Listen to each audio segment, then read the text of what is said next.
exhorting the leaders of the day that the safety of the African continent not only required but demanded on that day that Africa should move towards unity.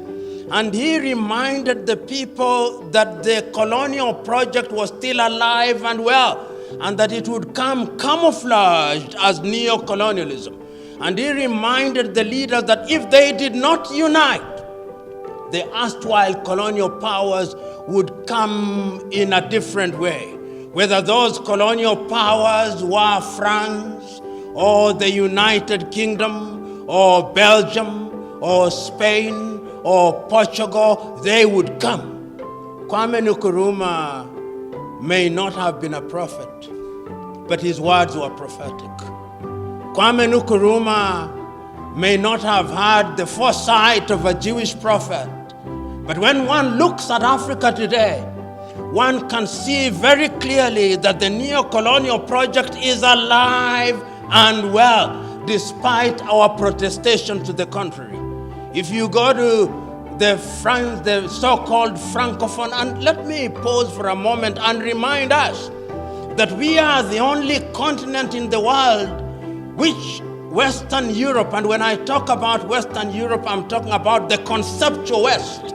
The conceptual West extends beyond the continent of Europe, refers to us as Francophone Africa, Anglophone Africa, Lusophone Africa. So Uganda is Anglophone.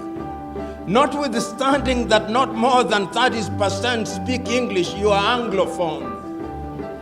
In Cote d'Ivoire is Francophone, notwithstanding that not more than 30% can speak French. Nigeria is Anglophone, notwithstanding that there are over 500 local languages. Nigeria is Anglophone. Angola is Lusophone, and so is Mozambique. That is where we find ourselves. One may ask, what has that to do with the subject that I've been invited to speak about, the commercialization of politics? It has everything to do with it. Because if we don't have that sense of history, we cannot appreciate why politics has changed its face over the years. So, we regained our independence. But no sooner had we settled in our independence than we started seeing the disruption of that independence. As early as 1961, the man for whom I am named, Patrice Emery Lumumba, barely 9 months in office, was removed from power, and the Democratic Republic of Congo has never been the same again. Barely 1 year in office, Togo's Sylvanus Olympia was removed. A few years into office, Ghana's Kwame Nkrumah was uprooted.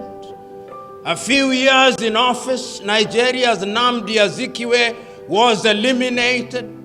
And when you look at some of these removals and/or elimination, they were clearly choreographed. When the leaders were careful to ensure that they were moving to liberate their people, it is now common knowledge that Western agencies orchestrated their removal from office.